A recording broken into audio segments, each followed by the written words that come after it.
Good evening, friends. Myself, Dr. Nidhi Darbari on My Education Treasure. In my previous video on Sankhya philosophy, I had discussed about epistemology, metaphysics, axiology, its characteristics, and concepts. In my present video on educational implications of Sankhya philosophy, I will discuss about the methods of teaching, discipline, teacher, students, and evaluation. Educational implications of Sankhya philosophy on method of teaching. Through the study of authorities but keeping an open mind and using the reason to validate their theories. Experiential learning with maximum involvement of senses are stressed.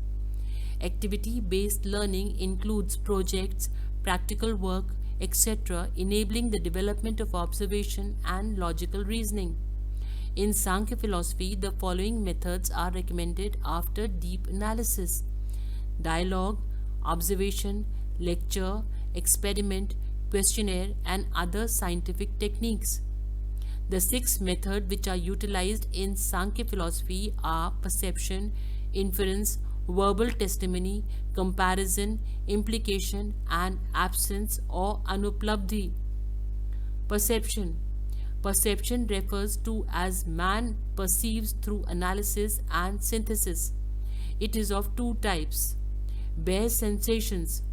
The first moment of perception is bare sensation. There is neither the experience nor the experienced object, is called immediate perception or nirvikalp perception. Savikalp perception.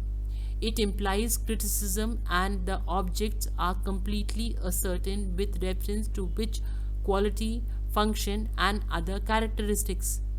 Perception trains the sensory organs and provides the knowledge pertaining to historical events, geographical circumstances, administration, solar system, communication, etc. Inference. Inference is based on the perception. We infer the knowledge from a state of affairs. Knowledge by an acquaintance has less than knowledge by inference or description. Verbal testimony. Like inference, verbal testimony or knowledge by hearing or truth learned from others have been accepted as one of the most important method. Comparison. Comparison means to compare the facts with other facts and get the reality. Hence, it is helpful for the purification of knowledge. Implication. The function of implication provides that if such activities are happening, they should be repeated again. Absence. The absence of any object also provides knowledge. Among these three, comparison is the most important method. Most of our knowledge is comparative in nature. All judgment of ethics like good and bad, right and wrong are comparative. Sankhya also provides pram, valid knowledge, and apram, false knowledge through Shravan, Manan, and Nidhyasan. Project method, problem solving method, and heuristic method are also included in perception. Sankhya philosophy believes that the two chief external and internal source of acquiring knowledge. In the external sources, senses and motor organs may be included, whereas mind, self-consciousness or ego, buddhi or intellect, atma or soul are included in internal sources.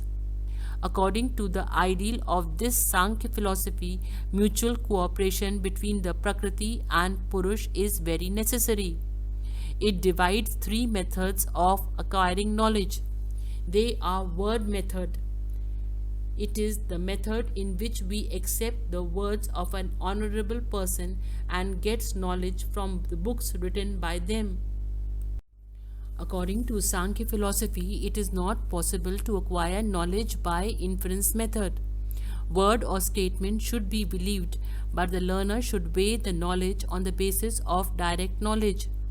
This method is a statement method and a universal method of learning. This method is used for learning many things. The modern methods of teaching, like oral, questioning, description, or explanation method, may be included in this category. Simply, the textbook method is also a form of method. In modern age, this word method is used in the form of press, radio, cinema, and television. Inference method. The knowledge which is based on some previous knowledge of experience is called inference. In this method of teaching, we try to know some unknown thing on the basis of something known. According to this philosophy, in inferences, two types of knowledge prevails. Wheat inference based on the eternal method, and a wheat inference which is based on negation of the eternal method. This philosophy mentioned that when the inference is based on some solid proof, it is useful, otherwise it may be harmful also. It exposes a truth or reality. A language is interpreted through some inference only. The inductive, deductive, heuristic method of teaching or synthetic analytic method is a practical form of inference method.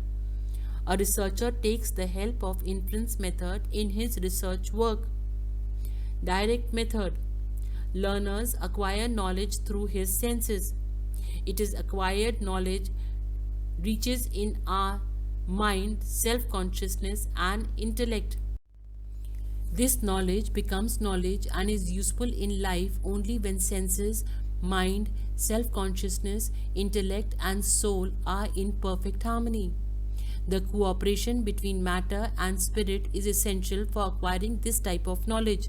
So this method of teaching is applied through senses. Discipline.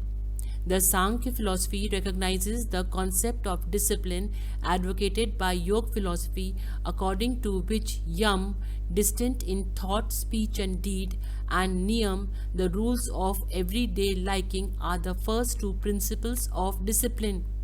Speaking truth, practice of non-violence, non-stealing, non-accumulation of wealth, and brahmacharya or celibacy are essential for making good discipline.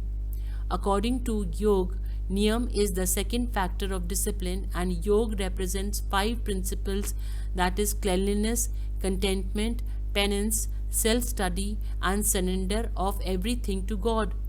Regarding the concept of discipline, Sankhya philosophy is in agreement with Yoga philosophy. It believes that without the above principles, no one can be pure in mind, speech, and deed. Sankhya recommends a high degree of discipline. The highest age of evolution leads to mukti, which is in vain without discipline. Self-discipline is imposed by the student on himself or herself. Sometimes the perfect teacher provides corrective discipline. Sankhya provides the body, mind, self-sense, and buddhi or intellect are to be kept disciplined by the student. Discipline is to recognize Prakriti and to obtain original status of Purush. Role of teacher. The teacher should be an ideal and reliable person. The teacher should have the thorough knowledge of Prakriti and Purush.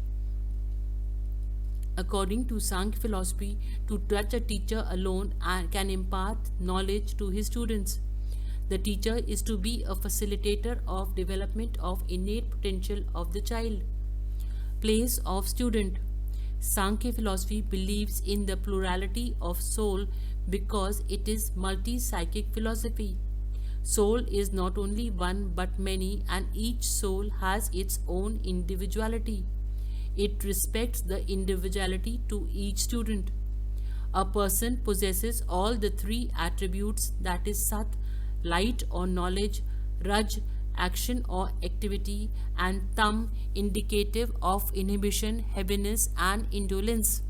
So this philosophy expects of each student to lead a disciplined and moral life. Such a contact will enable him to learn the difference between the basic elements of matter and the spirit. Since Sankhya philosophy believes in the multiplicity of Purush, it follows that education must be individualized and child-centered. Teacher and taught relationship. The teacher and taught relationship in the Sankhya philosophy is based on its metaphysics. Just as Purush needs Prakriti for its experience of life and the knowledge of itself, Prakriti also needs Purush for its activity because without Purush it cannot be completed. A teacher, according to Sankhya philosophy, is one who has capability of imparting pure and perfect knowledge and satisfying the curiosity of the student. According to Sankhya Sarika, it is by the proper relationship of teacher and taught that student understand that essentially he is not a material principle. Vivek can be obtained by the help of teacher to end all sufferings. The student is required to be polite, obedient, and full of spirit of service to the teacher. A teacher fails if he cannot impart knowledge and inculcate the intelligence by buddhi. The relationship is imperative on the ground that both the teacher and student have their purpose, just as Purush without Prakriti is incomplete and Prakriti without Purush is bereaved. School. The term Vidyalaya or Gurukul are used for school. During the growth of Sankhya philosophy, Gurukul was the center of learning. In these centers, education to each student is imparted according to the needs of the student. Group discussions were also held on the special occasion. Religious and moral education. It can be deduced that religious education will not have much importance, but a moral education involving the teaching of ethical values will definitely hold the central place in any system of education based on Sankhya. Evaluation of Sankhya philosophy. Sankhya philosophy recognizes and lays stress on both the material and spiritual aspects of life because this philosophy accepts the existence of both matter and spirit. Most of other schools of Indian philosophy have severely criticized the concept of atheism and plurality of soul as advocated by Sankhya philosophy. But we cannot say that the logical analysis as put forward by this philosophy is not scientific. It appears to be quite scientific. Therefore, Sankhya philosophy has great educational importance, and this philosophy considers man as a combination of matter and spirit. If you found the video to be informative and interesting, I request you all to please give a like to the video to motivate me, share it with others and subscribe it so that whenever I upload a new video, you will get a notification. Thus, it considers all-round development of man as an important aim.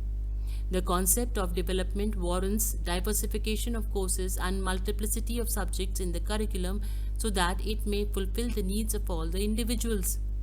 It has presented a psychological analysis of perceivable proof, inference, and a word of a great trustworthy authority significantly. This philosophy has elaborately explained the role of mind, intellect, self-consciousness or ego, and soul in the learning process. Our modern psychologists should understand the importance of these basic postulates of learning. The concept of discipline, teacher, and student as propounded by the Sankhya philosophy may be old. Nevertheless, if we want to make the foundation of our education strong, we cannot afford to overlook them. Thus, Sankhya philosophy determines the personality of each individual and gives a root of modern democracy. Thank you very much for patiently watching the video and don't forget to subscribe.